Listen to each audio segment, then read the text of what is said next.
قرآني في قلبي دوما يغمرني من فيض ضياء آيات المولى تدفعني نحو العليا والكون অন্ধ আসছে। আরে এ তো দিনদার, এ তো ইমানদার, ওরা ইমান আনবে কি আনবে না এটা সন্দেহ, কিন্তু এ তো পারফেক্ট একজন ইমানদার, সুতরাং তার প্রশ্নের জবাব আগে দেওয়া, তাকে প্রায়োরিটি দেওয়া, এটা আমি আল্লাহর কাছে সবচেয়ে বেশি পছন্দনীয়। এই সূরার তাফসীরের শেষে আপনি পাবেন, তাফসীরের মধ্যে লেখা আছে, একজন মুসলমানকে খাঁটি মুসলমান বানানো অনেক অমুসলিমকে মুসলমান বানানোর চেয়ে অনেক অনেক গুণ উত্তম। এই সূরা আপনারা পড়ে দেখেন। এজন্য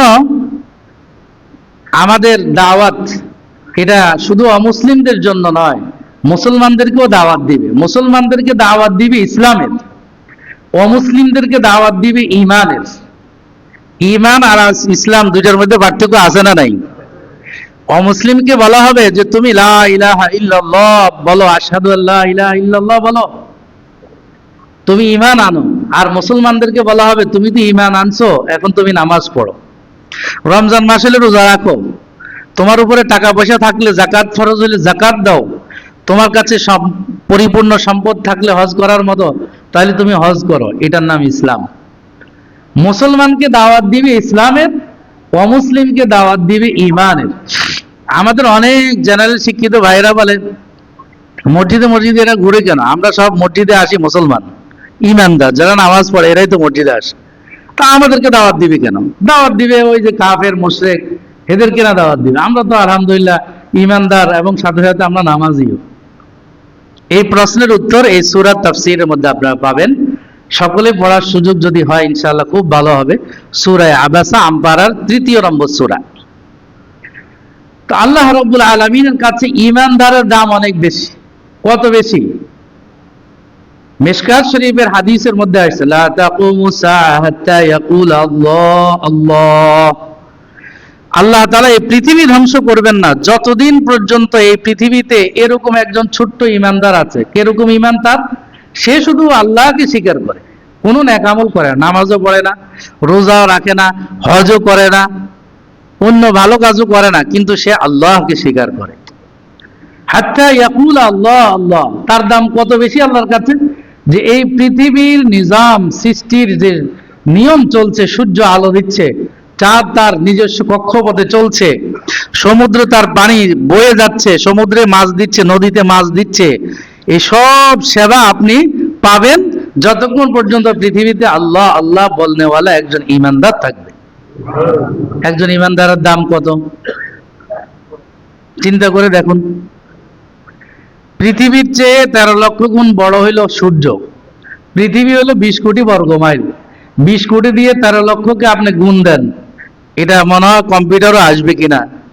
আসবে না, এরকম একটা বড় অঙ্ক দাঁড়াবে। এর চেয়েও দামি ক্ষুদ্র একজন ঈমানদার আল্লাহর কাছে। একজন ঈমানদার আল্লাহর কাছে এত দামি যে আল্লাহ তাআলা তার ঈমানের কারণে পৃথিবীকে স্বাভাবিক রাখবেন, নষ্ট করবেন না। যেদিন এরকম বলনেওয়ালা পৃথিবীতে একজনও থাকবে না, সেদিন আল্লাহ তাআলা বলবেন যে পৃথিবী ধ্বংস হয়ে যাক।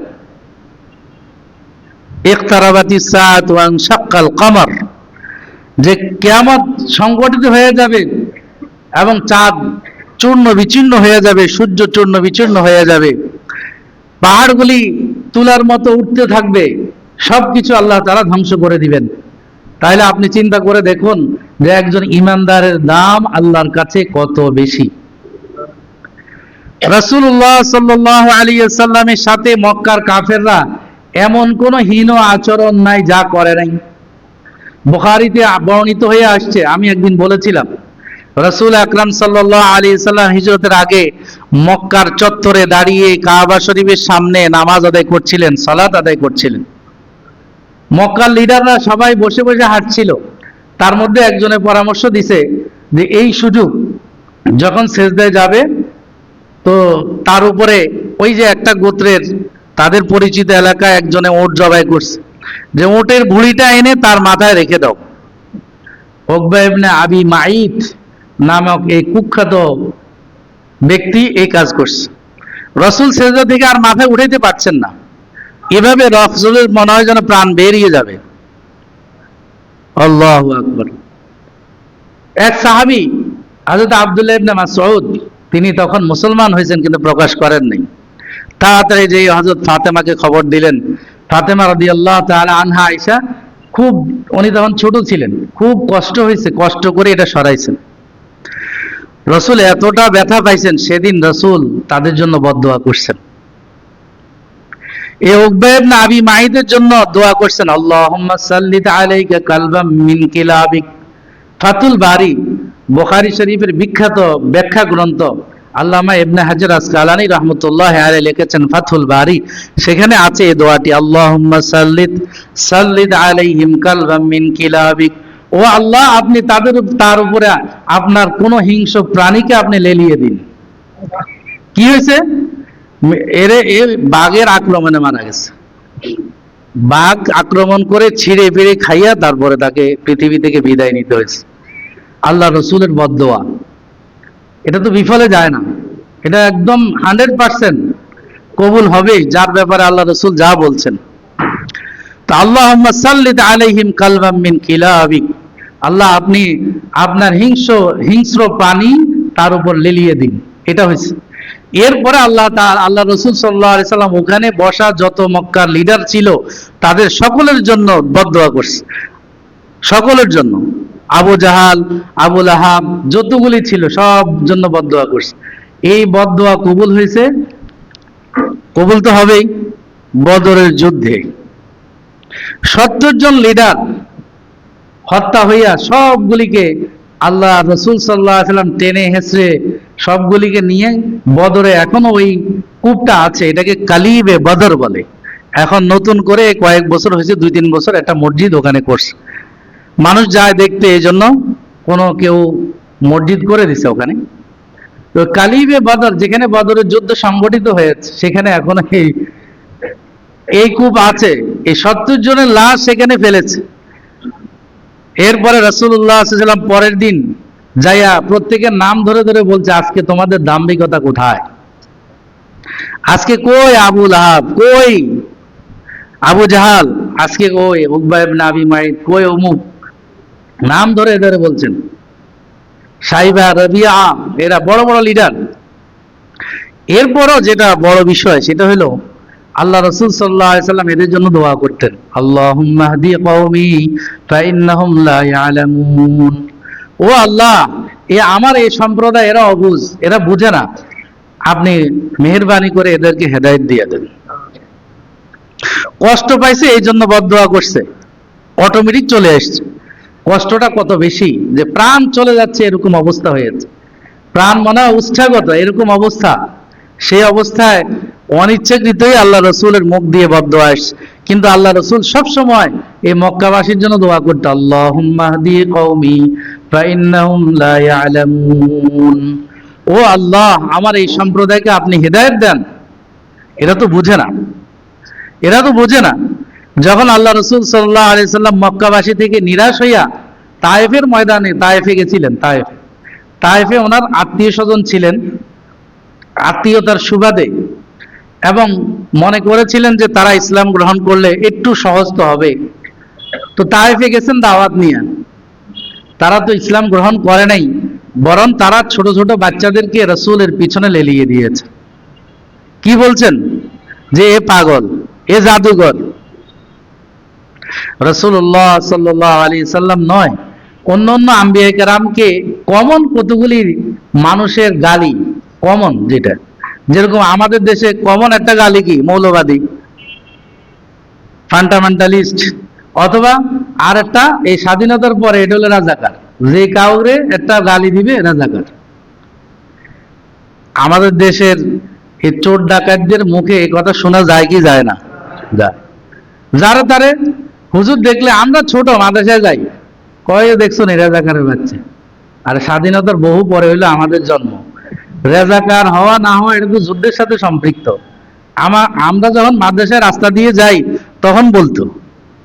তাহলে বুঝেন আপনি যে এটা একটা কমন গালি। কাদের পক্ষ থেকে আসে? যারা এই দেশের সম্পদকে নিজের সম্পদ মনে করে, জনগণের সম্পদকে নিজের পকেটের সম্পদ মনে করে। যারা এদেশকে মনে করে যে ভারতের অঙ্গরাজ্য, এরা কথা বোঝেন নাই? ভারতের অঙ্গরাজ্য বানাইছে তো এটাকে, আল্লাহ হেফাজত করছে। আল্লাহুম্মা সাল্লিদ আলাইহিম কালবাম মিন কিলাবিক। আমরা এই দোয়া করছি, আপনারা বোঝেন না, আজকে বুঝবেন যে এই দোয়া কেন করছে। আল্লাহ যার পিছনে লেলাই দিবেন, যত শক্তি হোক, আল্লাহর কাছে এটা একদম দুর্বল। আল্লাহ তাআলা বলছে কাবাইতিল আনকাবুত, আরে মাকড়সার জালের থেকেও আমার কাছে আরো হালকা। তোমরা এটাকে কি মনে করো? আমি আল্লাহর কাছে এরকম ষড়যন্ত্র, এরকম ক্ষমতা, এটা কাবাইতিল আনকাবুত, সূরা আনকাবুত আছে, এটা দেখেন, মাকড়সার জাল। মাকড়সার জাল খুব শক্তিশালী নাকি?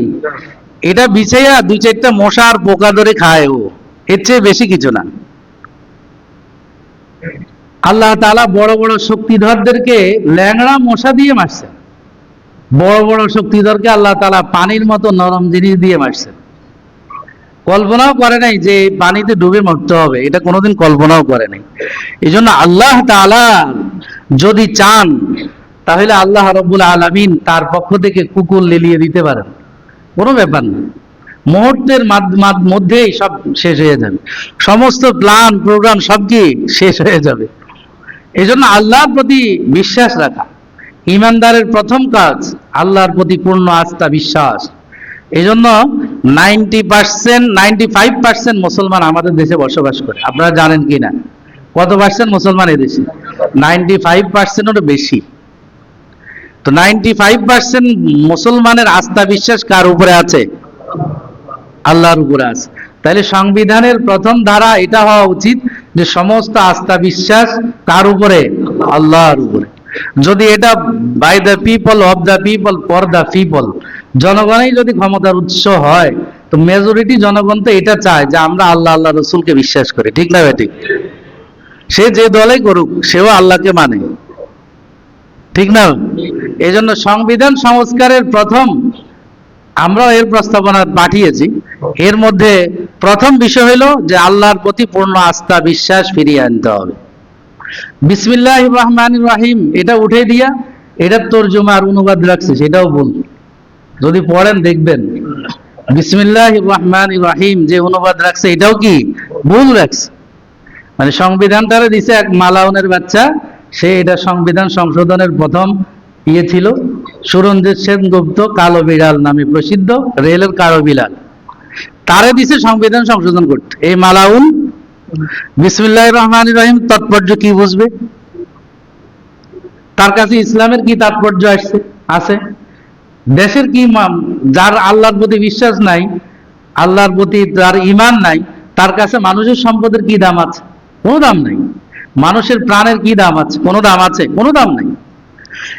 মানুষের ঈমান আর তাকওয়া এটা হলো মানুষের মূল্যায়নের প্রথম ধাপ, প্রথম বিষয়।